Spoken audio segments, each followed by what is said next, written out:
Te contábamos que el presidente Alberto Fernández está en Brasil, que fue a un encuentro de jefes de Estado, pero además aprovechó, para reunirse con Lula da Silva, también se reunió con Nicolás Maduro y volvió a reclamar que se levante el bloqueo a Venezuela. No es la primera vez que lo hace, ya lo ha hecho en otras oportunidades, pero bueno, esto siempre genera también distintas opiniones, distintas miradas. Vamos a conversar con Francisco Castaño, que es licenciado en Relaciones Internacionales, magíster en Relaciones Internacionales, miembro del Departamento de América Latina y del Caribe en el IRI, el Instituto de Relaciones Internacionales. Francisco, buen día.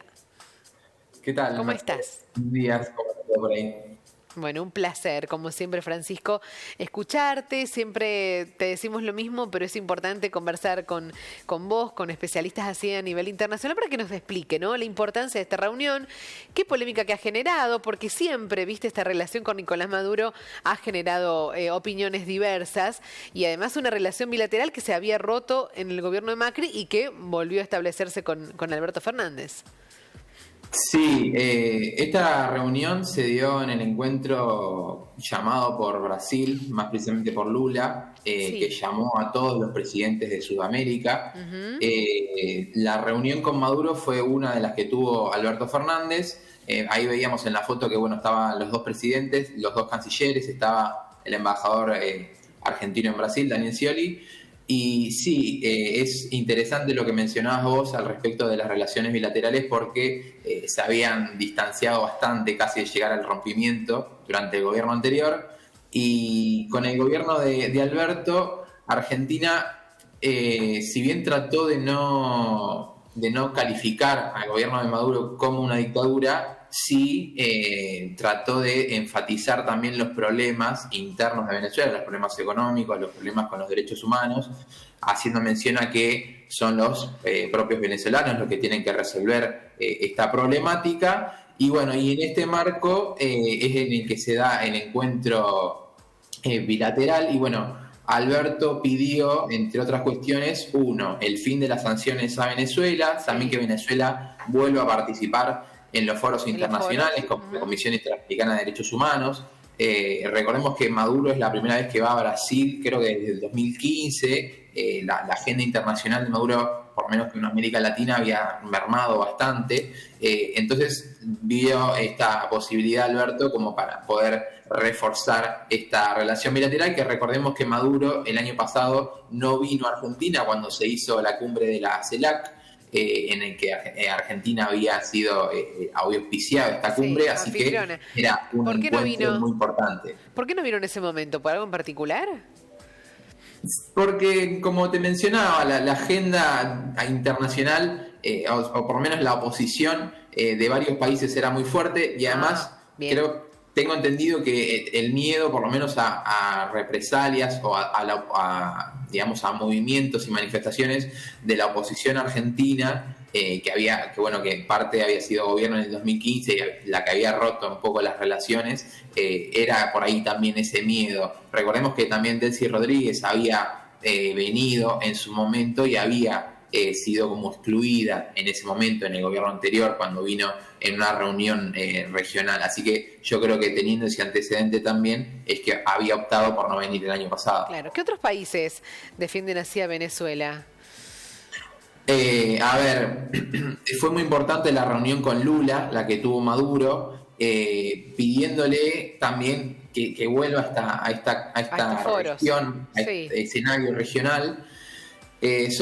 A nivel regional son varios los países, tanto que lo apoyan como también los que establecen la idea de que se deben llevar a cabo elecciones supervisadas, la cuestión de los derechos humanos y los informes sobre las violaciones de los derechos humanos, así como mencionaba Argentina y Brasil, en este caso apoyando a Maduro y la realización de elecciones libres el año que viene, que van a ser las elecciones en Venezuela.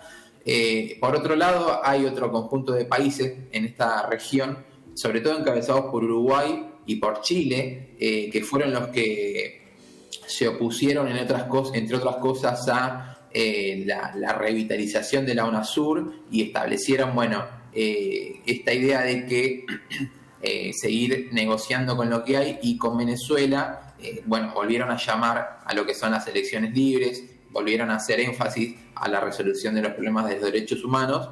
Entonces teníamos como estos dos polos, si se quiere, marcados en la región. Muy bien, bueno, así que lo decíamos al comienzo, no fue la primera vez, sino de manera muy enfática ya el presidente lo había dejado claro en otras oportunidades, ahora lo ratificó al frente de él, pero ya en otras cumbres donde no estaba Maduro, él había hecho hincapié en esta defensa, ¿no? De que vuelva a los foros, de que se le saquen las sanciones. Sí, déjame mencionar que bueno, que todo esto se da en el marco de la intención de Brasil, de Itamaraty y de Luis Ignacio Lula da Silva de revitalizar la UNASUR, de reincorporar a Venezuela en la política exterior en la región y en el conjunto de la integración regional. Y en este marco se firmó entre todos los presidentes sudamericanos, salvo la presidenta Dina Boluarte de Perú, que bueno, que por mandato constitucional no puede salir de Perú por los problemas internos que hemos visto anteriormente, pero bueno, estaban presentes los 11 países y Boluarte estuvo desde videollamada, pero se firmó el consenso de Brasilia entre todos los presidentes y lo que se buscaba era establecer un grupo de contacto para hacer una hoja de ruta para evaluar el mejor mecanismo para la integración regional. Bien. Se pensó que esto fuera llevado a cabo por la UNASUR. Recordemos que la UNASUR casi que había sido desintegrada, desmantelada, con los gobiernos sobre todo de Mauricio Macri, de Jair Bolsonaro en Brasil. Claro. El año pasado, tanto Argentina como Brasil volvieron a la UNASUR, se intentó revitalizar el bloque, pero bueno, a partir del consenso de Brasilia, ¿no? Pero bueno, hubo países que se opusieron, como había mencionado, sobre todo Uruguay y Chile, que buscaron que se lleve a las acciones con lo que hay, sin tanto mecanismo institucional. Y bueno, para Brasil es muy importante, ¿no? Para Argentina también, la UNASUR, porque bueno, permite la coordinación política sin la injerencia de la OEA, sin la injerencia de las potencias, ¿no?, tradicionales. Y bueno, es muy importante, sobre todo en cuestiones tanto generales de la coordinación económica, como también cuestiones como las vacunas. Por ejemplo, ya había escuchado al vicecanciller Tetamati decir que durante la pandemia no había mecanismos regionales para dialogar, para establecer mecanismos de cooperación, que la UNASUR había sido desmantelada. Entonces creo que en este sentido la UNASUR se trata de que vuelva a ocupar un rol preponderante en la región, ¿no? Perfecto, Francisco, como siempre muy claro. Muchísimas gracias. Un placer como siempre, Mercedes. Muchas gracias y nos reencontramos la próxima. Dale, cómo no. Hasta luego.